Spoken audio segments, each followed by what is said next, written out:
Hey guys, I hope you're all well. Bit of a different video today. I'm going to be doing my first ever tier list and I'm going to rank the ghosts in the order that I think they're the most dangerous. So just a bit of fun. These are my opinions, so feel free to let me know if you agree or not, but I will be explaining my reasoning as to why I've put them in that category. So hopefully you might learn a thing or two as well. So let's get started. So first up, we have the Spirit. The Spirit is a bit of a weird one. It has no strengths. It has nothing that can help it initiate hunts sooner, it has nothing to help catch you during a hunt, and it does have a rather large weakness, the smudge sticks. For all the other ghost types, smudge sticks will stop a ghost from hunting for 90 seconds. This is doubled for the Spirit, so you can stop a spirit from hunting for 180 seconds if you use smudge sticks. That's 3 whole minutes where it can't hunt you. So I do think the Spirit is one of the most weak ghosts and is not much of a threat. So for that reason alone, I'm going to put that in D tier. Okay, so we have the Phantom next. Phantom's a bit of a unique one. You can take a photo of it to make it disappear, but they do have a few little tricks that can make them a bit tricky to deal with. So, if the Phantom appears and you look at it, you will lose 25% sanity instantly. This does mean that you can quickly approach that sanity threshold where you will start getting hunted quite often. So, Phantoms do have the potential to hunt you more often than other ghost types. Also, there is one more thing about the Phantom that I want to note. Phantoms are less visible during hunts. That does make it a bit trickier to loop them. They appear every 1 to 2 seconds during hunts, but other ghosts appear between 0.3 and 1 seconds during hunts. So I have had a few tricky cases where Phantoms can try and sneak up on you during hunts, which isn't too fun. It does make looping a bit more difficult, especially if they kind of double back and try and catch you out. So based on that alone, I am going to move the Phantom up to B tier. I do feel like it's more of a threat than some of the other ghosts, but not the most threatening. So next we have the Revenant. Very, very tricky ghost to deal with. When the Revenant is chasing you during a hunt, they will move twice as fast the whole time. They are the only ghost that you will not be able to outrun or loop. They will catch you and they will kill you if you try to run away and have nowhere to hide. When you do hide from a Revenant, for example if you break line of sight, hide in a locker, closet, behind a door, etc., they will move slower. So if you do work out you're dealing with a Revenant, hide at all costs, have escape routes in mind. However, they often hunt you before you know exactly what you're dealing with, and you can often find out the hard way that you're dealing with a Rev. I've been there many times. But if you do work out you're dealing with a Rev, bring smudge sticks. They can save you during hunts. However, as they are the only ghosts that can catch you during a hunt, they are the biggest threat. I have no choice. I'm putting you in S tier. Moving on, we have the Shade. So I don't see the Shade as much of a threat at all. When you play in a group, if you do all group together, the chance of you getting a hunt is pretty minimal unless your sanity is completely tanked. So that is the weakness of the Shade. Grouping up will really reduce the chance of getting that hunt, making them not a threat at all. Even in solo, where Shades are more active and are more likely to hunt you, the Shade doesn't have anything that can help catch up to you during a hunt. It doesn't have anything that can help it initiate a hunt more early on. So a Shade is quite weak and you can really hinder it by grouping up. So based on that, I am going to put the Shade in D tier along with the Spirit. Okay, now we've got the Mare. I'm a bit conflicted about the Mare. It does seem very menacing at a glance. However, there are ways that you can keep a Mare at bay. So, the Mare has a higher chance to hunt when you are in the darkness. It gets a +10 modifier when you're in the dark to its hunting chance. But if you're in the light, if you keep the lights on, it does get a -10 modifier to its hunting chance. So you can actually reduce the Mare's chance of hunting by keeping the lights on. They do have a tendency to turn off the power breaker, which does increase its chance to hunt you. So that is something to bear in mind, especially on large maps such as high school, asylum, prison. If you're nowhere near the power breaker, it might be tricky to get there in time before you can prevent a hunt. However, on the smaller maps, you can keep the breaker on quite easily, which does reduce its chance to hunt, so the Mare can be more of a threat, maybe on the larger maps, maybe less so on the smaller maps, because you can use its power against it by keeping the lights on. So, based on that, I'm going to put the Mare in B tier. I don't think it's the biggest threat. There are ways to eliminate its power. So now on to the Wraith. The Wraith is a very interesting ghost. They can travel through walls. I've often found they make multiple rooms cold. They can interact with things quite frequently that aren't in the ghost room because they do travel between different rooms. They can also see through doors, lockers and closets supposedly, which I have been victim of myself. They don't see them, so if they have line of sight of you, they will find you behind a door or in a locker. So you do need to be careful where you hide, especially if you're not sure that you're dealing with a Wraith yet. However, during hunts, you can still loop them, you can outrun them, so if you do find a good looping spot, you can outrun them, but just be careful that they don't travel through the wall and try and cut you off. Do try and break line of sight with walls instead of doors, just to be safe.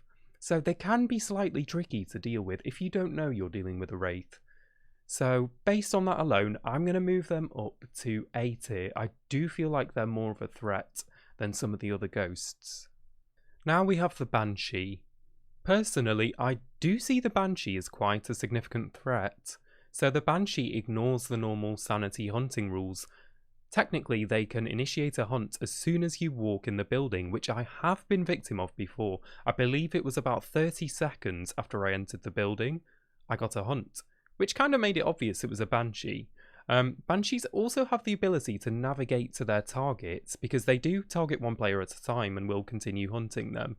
And if they do make line of sight, they can initiate the hunt when they see you, so you can get lots of hunts, and they can initiate the hunts when they're closer to you. So yes, they can be a bit of a threat. They can catch you off guard. So based on that alone, they are quite an inconvenience. I do think they're quite a threat. I'm going to move them up to A tier, along with the Wraith. Moving on, we've got the Yurei. So the Yurei, it drains your sanity faster passively.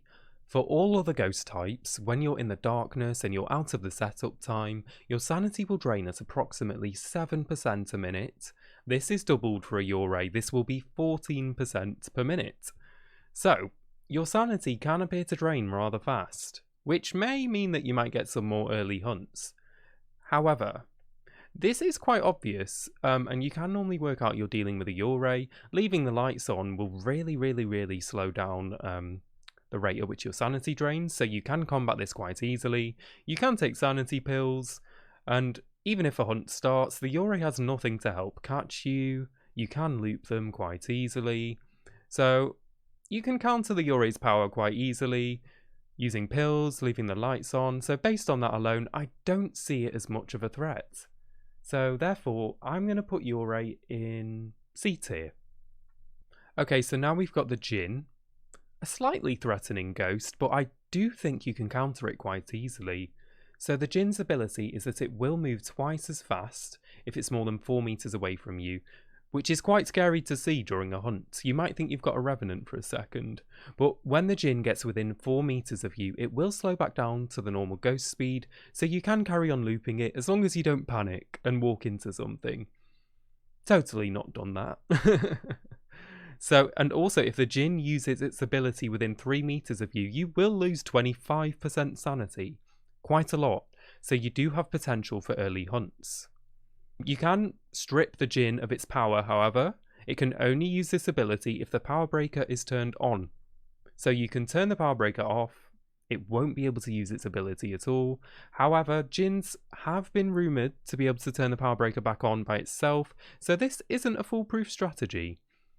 But you can still loop a Jinn, even with its power, but it can be quite scary at the same time. So, based on this alone, I do think it's slightly more threatening than some of the others.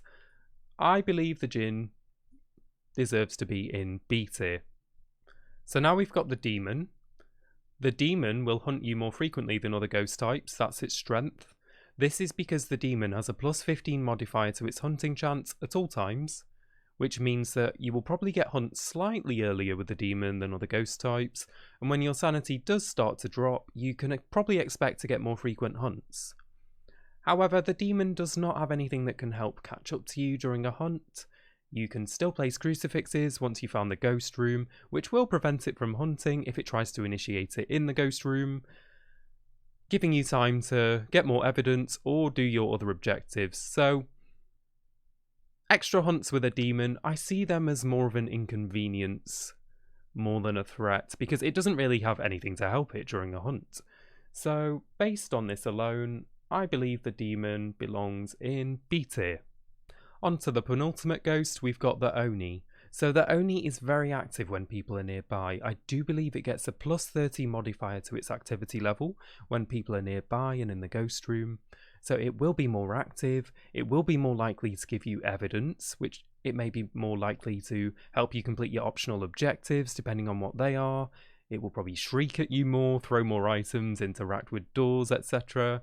So you can really do missions quite fast against an Oni. You can get in and out before you know it. And the Oni has nothing to help it during a hunt. It has nothing that helps it catch up to you during a hunt. It has nothing that helps find you during a hunt. So the Oni is quite a weak ghost in general. So based on all that, I am going to put the Oni in C tier. And finally, we've got the Poltergeist. Known for throwing a lot of items and frequent interactions, and they are quite useless in emptier rooms. I do find it's quite obvious when you're dealing with a Poltergeist, so there is a lot of potential to do the mission quickly, similar to the Oni, which means you may not even get hunted at all.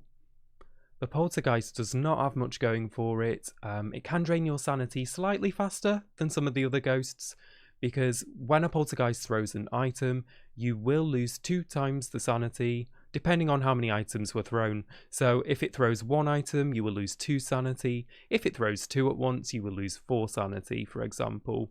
Apart from that, it doesn't have much else going for it. It doesn't have anything that can help catch you during a hunt, etc. So I do feel like the Poltergeist is one of the weaker ghosts. Therefore, I am going to put the Poltergeist in C tier. So there you have it. That's how I would rank the ghosts in terms of their danger. So the ones in D tier are the ones that I feel that you can shut down quite easily. You can actually exploit their weaknesses to make them even weaker. The ones in C tier I feel are quite generic ghosts and don't really have anything going for them. The ones in B tier are slightly more of a threat. They do have some things going for them, but again, some of them you can shut down. You just need to be more conscious of what you're dealing with. The ones in A tier I definitely perceive as more of a threat. You might need to adapt your strategy slightly when you work out that you're dealing with one of them. And finally, S tier is saved for the Revenants for obvious reasons, the only one that can catch and kill you during a hunt quite easily. I hope you enjoyed this video and hopefully you learnt something new. Thanks for watching as always, stay safe and happy hunting.